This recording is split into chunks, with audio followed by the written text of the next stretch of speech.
Welcome everyone to the online press conference hosted by the California Human Trafficking Survivors and Anti-Trafficking Organizations to urge Governor Newsom to veto SB 357.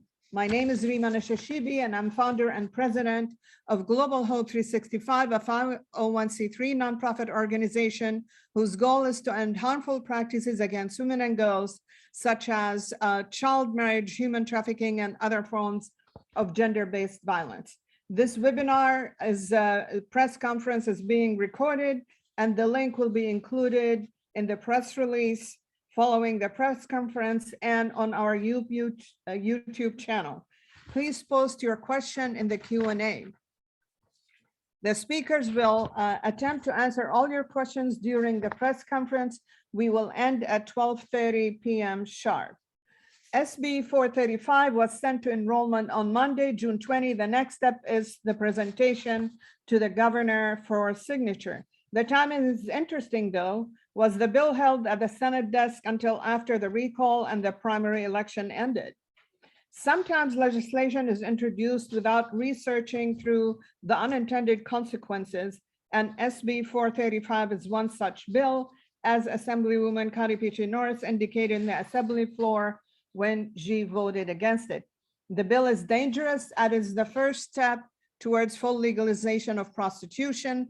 A false narrative was used when the bill was drafted. We reject the idea that decriminalizing loitering will make conditions safer for women and girls who are victims of sex trafficking. Global Hope 365 stands firmly in opposition of SB 435. I strongly urge the governor to veto it. This bill puts the most vulnerable members of society at risk. It legalizes loitering for exploiters, both traffickers and buyers, thereby making it all but impossible for law enforcement to intervene to protect those most abused on the street and in marginalized communities. Some research indicates that women and girls are 90% of victims of human trafficking. By signing this bill, Governor, you are siding with those who believe that it's okay to buy and sell women and children to satisfy men's sexual desires, as if there is a class of humanity who are simply there to satisfy men. There can be no equity and equality in this country when half the population sees members of the other half as nothing other than vessels for their sexual pleasure. Our first speaker is Assemblywoman Cottie Petrie-Norris, representing the 74th Assembly District. Welcome, Assemblywoman Cottie Petrie-Norris. Well, good morning, or good afternoon, everyone, and thank you, Rima. My apologies, I am in between events, and so I'm going to do this from my car. I just want to say thank you to Rima, thank you to all of the organizers, and thank you to everyone who's participating today for everything that you do to protect women, protect young girls, and protect our most vulnerable communities here in California and all across the country. The topic of today's conversation, SB 357, is a bill that I voted against on the Assembly floor, and as Rima noted, did speak against as well. And the thing with this bill is that it really is, it's a double-edged sword. So it has been presented by advocates, it's been presented by organizations who are often my allies as a way to protect our vulnerable communities, as a way to protect particularly transgendered and other vulnerable individuals from harassment and discrimination. But this bill is also one with immense unintended consequences. And those unintended consequences, I believe, do put young women, young girls, and really and truly our most vulnerable Californians at a greater risk of human trafficking. And as a legislator, I am always mindful of the unintended consequences of the policies that we propose. And when I had advocates approach me about this bill, when I had organizations like Global Hope 365 reach out to me and explain that the unintended consequences of this bill are not minor, the unintended consequences of this bill really and truly could be a matter of life and death. And that is why I voted against this bill. That's why I'm joining you as part of today's event. And that's why I continue to urge my colleagues to find a different approach and a different strategy to ensure that we can protect and lift up all Californians. So with that, thank you again, Rima, for your advocacy and your leadership and for inviting me to join you today. Thank you so much. And also thank you for correcting me. Yes, it's SB 357. Thank you, Assemblymember Cottie Petrie-Norris. Our next speaker is Marjorie Saylor. She's survivor leader and a founder and CEO of the Well Path. Thank you, Rima. I've been working with survivors of sex work and as well as human sex trafficking for the last several years. And I've worked with over hundreds of women and some men and other identifying as other genders. So we have a very clear idea the vulnerabilities and the risk factors that push people into being exploited with sex trafficking, particularly, and including my own story, my own survival of the adult industry. I started out as a sex worker. I started out as someone who was very proud to be a sex worker, which I'm using that term, but I hate that term because it is not work. It is exploitation at its finest. And coming into it, going into it, I didn't realize it was a need to survive. I didn't realize that it was all the grooming that I had experienced in my childhood. Yeah. And the stories that I hear on and on and on from the clients that we serve, the same thing, these early childhood vulnerabilities that groom them into being at risk of being exploited. Early childhood sexual abuse, neglect. You start when you are sexually abused early on as a child, you start to think sex equals love, abuse equals love, and you start to have a distorted idea of what a healthy relationship looks like, a healthy sexual relationship looks like. And so going into the adult industry for me, I felt empowered at the time because I had the opportunity to say what, who, when, and where, or so I thought. But going into it, a year into it, I wanted to die. I wanted to commit suicide. I was so emotionally and spiritually bankrupt from that lifestyle. And it just confirmed more and more that I was worth nothing more than sex, than what my body could offer someone. And it was a horrible experience. And so there's no 401k plan, there's no insurance benefits, there is nothing out there good enough that could ever get me to want to go back and do that again. Coming out of it, by the way, I was sex trafficked out of the adult industry, out of the legal channels of the adult industry. That's where I ended up being sex trafficked. And so you can't have one without the other. You're either trafficked into it or you're trafficked out of it, out of the legal channels. And so I urge you strongly to reconsider this signing SB 357. Thank you. We're urging the governor to veto SB 357. Tika Thomton, survivor leader. Hello, everyone. So my experience, I am a survivor of sex trafficking. Just a real brief, I'm from Los Angeles, California, and my trafficking started at the age of 12. And I was in the life until the age of 23. Coming out of it, now at the age that I am now, and working with a nonprofit organization that has worked very closely with law enforcement, I see the benefits of the loitering tool for law enforcement.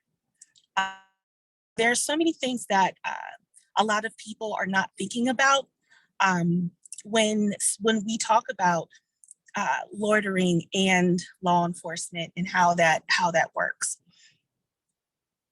Working with the exploited peoples and also victims and those that are at risk of being trafficked, walking down the street in certain areas that are known for prostitution and trafficking situations, law enforcement use this tool to protect the community from people that are loitering, driving around in particular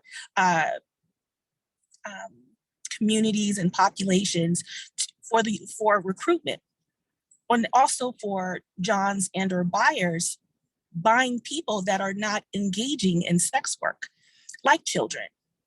And also, there was a point in my life where I was kidnapped. I was sold into human trafficking, and I was even put in a trunk in the area in South Central Los Angeles on on Figueroa Boulevard, where a lot of this is happening in LA. And even though I got out of the situation without the aid of law enforcement, it would have been great if someone would have saw something, or law enforcement would have had an inkling that something was wrong with this particular driver and pulled this guy over and found out that I was in a car. I was in the trunk. That could have saved my life. Or even going around in particular neighborhoods where there is sex work happening and talking to the people that are engaging in sex work and doing a wellness check just to see if they're okay, just to see if they needed their assistance in any way, with using the loitering for the intent to solicit as a reason to question, as a reason to do this wellness check.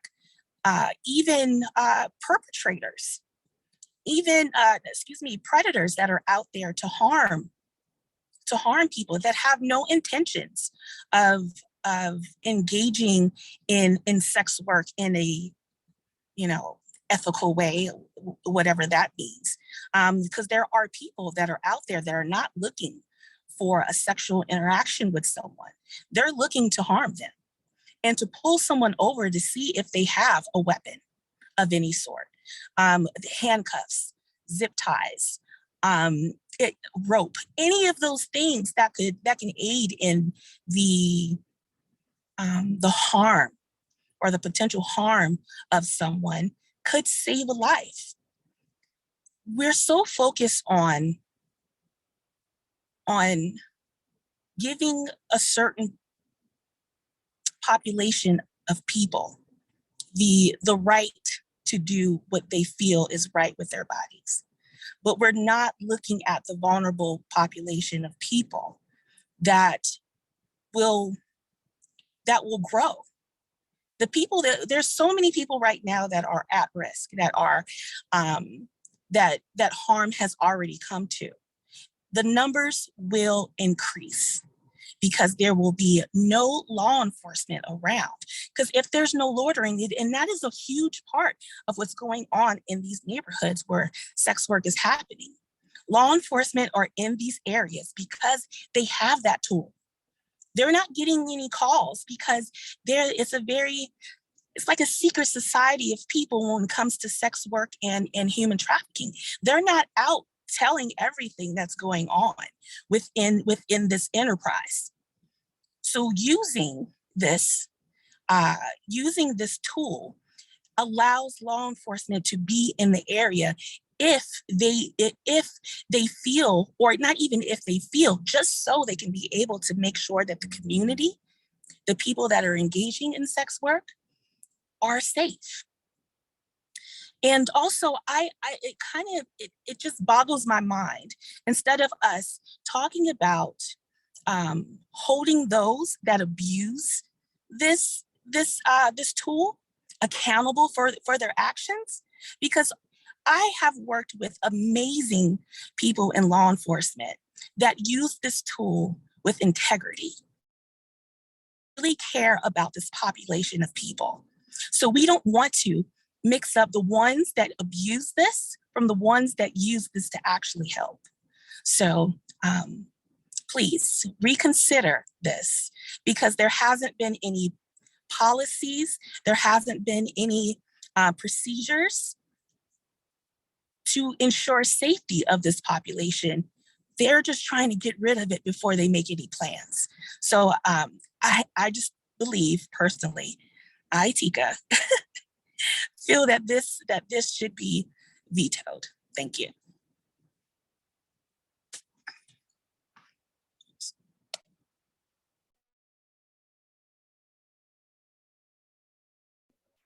You're on mute, Rima.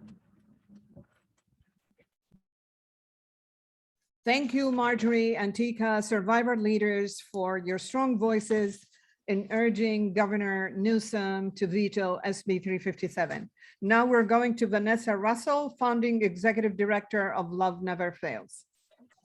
Well, good afternoon. I'm just so grateful to express from an NGO nonprofit that is working, housing survivors of human trafficking over the last 11 years, over 200 individuals, women, men, children, and also who have been providing workforce development for those populations in terms of getting them into sustainable careers in IT, in the health industry, in the medical industry. My thoughts on this are there's a couple different things. First of all, I think it's really important that we acknowledge, as Tika said, that this bill falls short. It has been developed without thinking through the survivor, the impact to the children and the innocent, vulnerable adults that are out there that don't want to be there. When you remove the only layer of intervention without solid proof of human trafficking, right? Loitering is an opportunity for law enforcement to look into, is this a child? Is this a vulnerable individual that wants to get out, and gives them a moment to opt out? Whereas the proposed solution with SB 357 basically removes the only layer of intervention that is available throughout the state. Now, some of the nonprofits that are advocating for SB 357 are saying, well, we are the intervention, but unfortunately their presence is only available in a couple of counties throughout the state. So we can't make a statewide law that is only going to rely on nonprofits in Orange County or in San Francisco. I think there's one that says that they're going to do this kind of intervention in San Francisco. No, there's 58 counties in California, and every single county must have a replacement for police intervention if you're going to introduce this kind of legislation. Moreover, if you're going to introduce it, you must have exit services built in. And because this bill has no appropriations built in for any exit services, housing will not be offered. Workforce development will not be offered. Mental health services, the trauma that individuals, as Marjorie was mentioning, endure. They're suicidal, they're hurting. They need the right kind of trauma-informed intervention. Now, I'm not saying that law enforcement is always that right kind of intervention, but I am saying that oftentimes law enforcement is connected to a Bay Area legal aid, or a San Francisco Women Against Rape, or a rape trauma center, these kinds of agencies, and they are brought into these scenarios to provide intervention.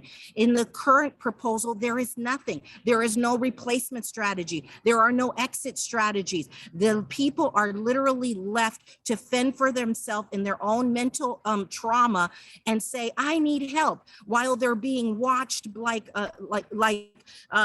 watched like a slave, watched like an animal, chained up somewhere. And I know there are many that are saying, well, I'm independent, I don't need that. And I would say to you, I understand that, but we have to think of the whole. What's good for the one can't be applied to the whole until we think of the whole. The other piece that we need to think about is this bill would also not allow the police to follow up on demand, the buyers, the exploiters, they would no longer be held accountable. Did you know there were 68 exploiters that were arrested using 653.22, which is the penal code that is utilized for loitering for the purpose of prostitution? 68 in Oakland. 9 children were rescued in Oakland with this penal code. If you remove this code, you basically let those 68 off the hook. You forget about those 9 children, and you provide an open door for more to come to California to prey upon vulnerable women, children, LGBTQ plus men, whoever. I don't believe that this industry is satisfactory for anyone. It is historically racist, misogynistic, and anti-women, anti-anyone who wants to have agency over their body will tell you. I thought I had agency when I was working in this space. I actually didn't have agency. I was being coerced. I was being manipulated. I was being controlled. And years after they get out, they go, thank goodness I got out, because that was nothing that they ever wanted for themselves. I want the Marjories and the Tikas to be able to have their best lives, and not to be reduced to this kind of life to provide for themselves. Exit services is what we need. And I'll hand it back to you, Rima. Thank you so much. We want veto for SB 357. Thank you, Governor. We appreciate it. Thank you, Vanessa. And at this time, before we get to Dr. Powell, I would like to indicate that Bridge Network, a CBO from Sacramento, strongly opposes SB 357, and they have worked for commercial sexually exploited children and teens and young adult victims. This bill will continue to re-victimize our most vulnerable communities and not add any protections. The average entry age is 13 years of sexual exploitation, are often in the foster system, socioeconomic status, and have early childhood trauma. This bill will remove most safely parameters for law. Thank you, Bridge Network. And at this time, we would like to hear from Dr. Stephany Powell, Director of Law Enforcement Training and Survivor Services at the National Center of Sexual Exploitation. Thank you very much, Rima. Thank you. There's 2 words that the authors of 357 are not talking about. And those 2 words are procurement and soliciting. And when I speak about that, I'm talking about the terms that are used in Penal Code 653.22. Because if you read that, in order to understand why it should not be repealed, you have to understand what's in that penal code. What it basically says is that a sex buyer that is going around the corner in a neighborhood several times, that person is soliciting, and they too are loitering for the purposes of prostitution. Procurement, that goes toward the trafficker. If a trafficker is soliciting people for the purposes of prostitution in order to procure them into prostitution, those 2 words are embedded, and it's very clear in the penal code that they're trying to repeal. That specifically speaks to sex trafficking. So if we allow that to happen, if we repeal that, and that becomes legal, sex buyers will be able to go into the same neighborhoods that this bill is supposed to protect, and to be able to solicit those for the purposes of prostitution. Traffickers will be able to go into a community and procure people into prostitution, and that will be legal. Governor, is that really what you want? Because I'm telling you, when you talk to the community, it's not what they want. And lastly, I was a Los Angeles police officer for 30 years. I ran a vice unit. I am telling you, I have used 653.22 and have found victims of human trafficking in that way. My counterparts that are still working the streets are still doing the same thing. Tika talked about being placed in a trunk. Please know that that's not unusual. Pimps will often transport the girls in the trunk. Why? Because they don't want to be out there in the first place. It's a form of punishment. If I see that same pimp, trafficker, wherever you want to call him, that's circling that block a few times, I make that traffic stop, guess what? My reason for detention is using that penal code. But guess what also happens? When law enforcement stops a particular vehicle, they normally will focus on the trunk. You guys don't know that, but that's what they do. And that's just in any traffic stop because people can hide in the trunk. Imagine that car that she was in, if she was in the trunk and an officer knew that or picked up on that. She talked about that law enforcement had not been able to intervene. An officer that makes that type of stop would be able to intervene. And what makes him able to detain that person and that car is because they could use 653.22. Governor, I am asking you, do not take away the very tool that is going to be able to help people in the community. If you do that, they will be abandoned.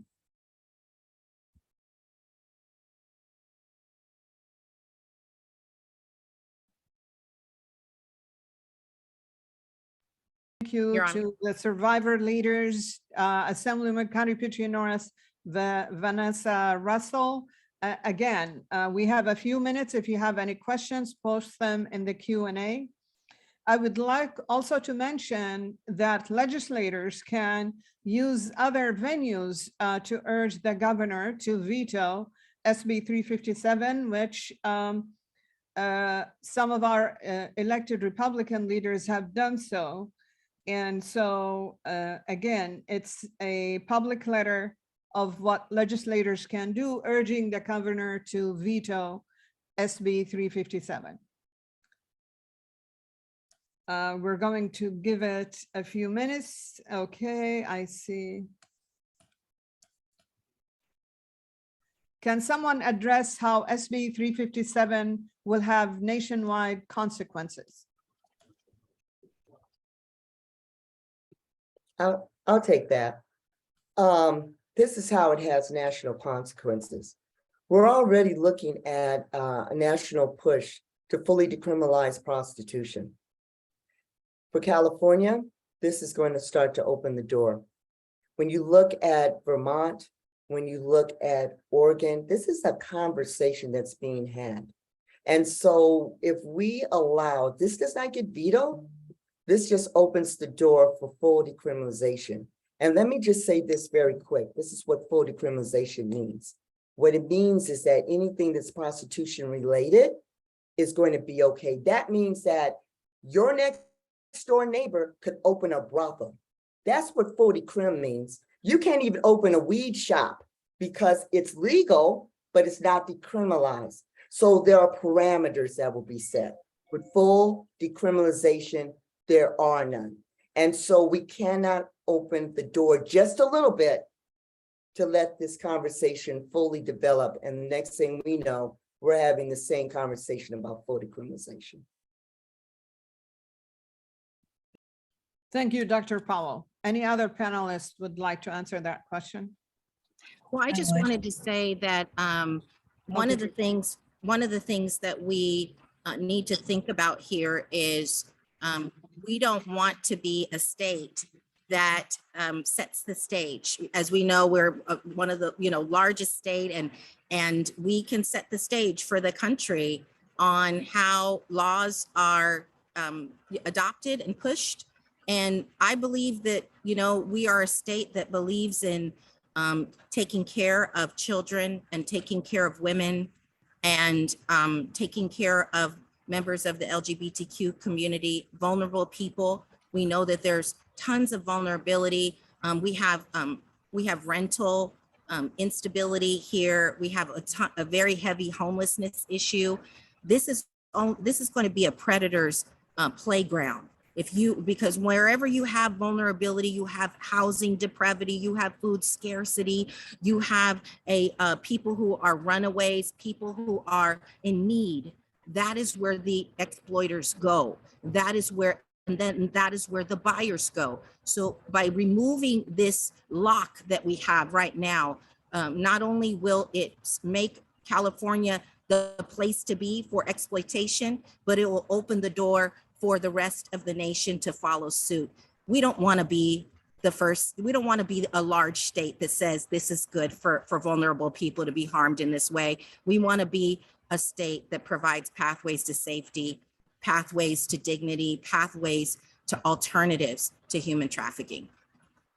Thank you, Vanessa. We also wanted you to know that there has been a veto letter that was sent to the governor that was signed by 1,520 survivor leaders, elected officials, advocacy organizations, and individuals who are strongly urging Governor Newsom to veto SB 357.